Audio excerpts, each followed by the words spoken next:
வாழ வைத்த தமிழாக உங்கள் அனைவருக்கும் என் முத்தான முதற்கண் வணக்கங்கள். ஆகட்டும் என்று சொல்லி தலைப்புக்குள் அடைந்த தாருங்கள் காதுகளே. எனக்கு பேச கொடுத்துள்ள தலைப்பு கல்வியின் முக்கியத்துவம். படித்தவர்கள், படிக்காதவர்கள், ஏழைகள், பணக்காரர்கள், உயர்ந்தவர்கள், தாழ்ந்தவர்கள் யாராக இருந்தாலும் ஒருவரை ஒருவர் பார்க்கும் போது கேட்கின்ற முதல் கேள்வி பிள்ளை எல்லாம் படிக்கிறான், எந்த பள்ளிக்கூடத்தில் படிக்கிறான் என்பது தான் தவிர எவ்வளவு பணம் பெற்றிருக்கிறீர்கள் என்பது அல்ல. ஏன் இந்த பள்ளிக்கூடங்கள் சிறப்பு அவ்வளவு பெரியதா? நிச்சயமாக. ஏனென்றால் இந்த பள்ளிக்கூடங்கள் கோயிலுக்கு இடையானது மட்டுமல்ல, அதற்கும் மேலானது. ஏனென்றால் நீ கோயிலுக்கு செல்ல வேண்டும் என்றால் ஒரு இந்துவாக இருக்க வேண்டும், அதை நீ மசூதிக்கு செல்ல வேண்டும் என்றால் ஒரு இஸ்லாமியாக இருக்க வேண்டும், அதே தேவாலயங்களுக்கு செல்ல வேண்டும் என்றால் ஒரு கிறிஸ்துவாக இருக்க வேண்டும்.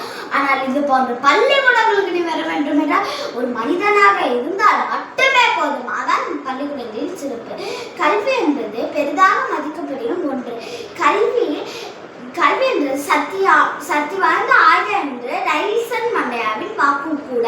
ஒரு மரத்திற்கு எப்படி அதன் வேர் முக்கியமோ அதன் போல் மனிதனுக்கு கல்வி முக்கியம். ஆகவே மனிதனுக்கு கண்களாகிய கல்வியை பற்றி தான் நான் இங்கே பேச வந்துள்ளேன். அவையோடைய கல்வி என்றால் ஒரு பெரிய அறிவு, ஆற்றல், அனுபவம் ஆகியவற்றை தொகுப்பே கல்வி என்று அழைக்கப்படும். ஒருவர் தம் வாழ்நாளில் பெற வேண்டியது கல்வி கற்பது ஒன்றுதான். இடைவிடாது கற்றாலும் ஒருவனால் கல்வி முழுமையடையவே முடியாது. எனவே தாம் கற்று கைமண் அளவு கல்லாதது உலக அளவு என்று முன்னோர் உரைத்தனர். கல்வியை துவங்கும் போது சற்று துன்பமாக தான் இருக்கும். அதை கற்க தொடங்கிவிட்டால் அதுவே இன்பமாக மாறிவிடும் என்று குமர் குருவர் பாடியுள்ளார். ஒழுக்கம் என்று சொல்கின்றோமே, அது என்ன? ஒருவர் ஒழுக்கத்தை உருவாக்கி வளர்ப்பதுதான் கல்வியோட தலையாய குறிக்கோள். ஒழுக்கத்தை தராத கல்வியும் விளைச்சலை தராத பயனும் வீணானது. அறிவின் பயன் கல்வி பயன் அறிவு, அறிவின் பயன் பண்பாடு, பண்பாட்டின் பயன் ஒழுக்கம். மனதில் நினைப்பவற்றையும் நினைத்தது எல்லாவற்றையும் தயவு செய்து அடையும் யாரும் ஆசைப்படக்கூடாது. மனதை வேலைக்காரனாகவும் அறிவு தலைவராகவும் வைத்துக் கொண்டு முதியவராக இருந்தாலும் சரி, இளையவராக இருந்தாலும் சரி, யாரெல்லாம் முதிர்ந்த வயதிலே புயல் போன்ற வருகிற தீமையை அடக்கி ஆள கற்றுக்கொள்வாரோ அவர்கள் முதிர்ந்த வயதிலே நிம்மதியாக வாழ்கின்றார்கள், உலகத்தை ஜெயிச்சவராக வாழ்கின்றார்கள். அப்படி அடக்க முடியாத வாழ்க்கையில் பிஞ்சிலே பழுத்து அழிந்து போகின்றனர். உன்னமான எளிமைக்கு எந்திய நண்பர்களே, நீ சமுதாய வீதியிலே கை வீசி நடக்கும் போது யாரும் தனியாக நடப்பதா ஒருபோதும் நினைத்து விடார்கள்.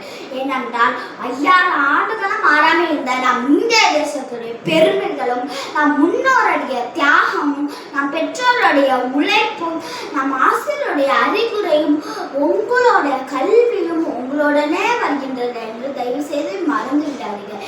கல்வியை உயிருக்கு மேலான நேசிப்போம், உயரடைவோம். கல்வி நம் தாய் தந்தை பாரத மாதா வளர்ப்பில் இருக்கும். கல்வி நம் தாய் தந்தை சொல்லி வளர்ப்பது வழக்கம். நம் கடைபிடித்தால் நம் வாழ்க்கை ஜெயிக்கும். கல்வி அறிவு தானாகவே கிடைக்கும். பட்டங்களும் பாராட்டுகளும் குமியும். வேலை வாய்ப்பை ஏற்படுத்தி கொடுக்கும். தலைவா நீ வா என்று அழைத்து, மேடைக்கு வா என்று அழைத்து, கை நீட்டி அழைத்து மாலை மரியாதை கொடுக்கும். பரிசும் பரிவட்டமும் கொடுக்கும்.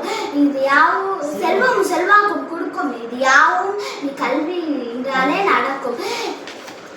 கல்வி நெருப்பினால் வேகாது, வெள்ளத்தால் அழியாது, திருடர்களை திருட முடியாது. எனவே குறைய உரைய முடிவு கொள்கிறேன். நன்றி, வணக்கம்.